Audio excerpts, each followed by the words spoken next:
Dalam perebutan tahta yang penuh intrik, Kendedes menjadi hadiah terbesar. Direbut oleh Ken Arok, pria yang takdirnya terikat dengan legenda, Kendedes, meskipun menjadi korban ambisi, tetap tegar.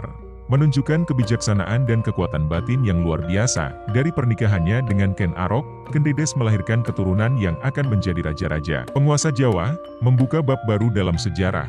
Peran Kendedes tidak hanya sebagai ibu, tapi juga sebagai penasihat, mempengaruhi keputusan kenegaraan yang akan membentuk Jawa. Namun, dalam hatinya, Kendedes tetap menginginkan kedamaian dan keadilan bagi rakyatnya. Di tengah badai ambisi yang mengelilinginya, Kendedes, dalam sejarahnya, menjadi lebih dari sekedar permaisuri. Ia adalah ibu, penasihat, dan pilar kekuatan di tengah zaman keemasan dan konflik.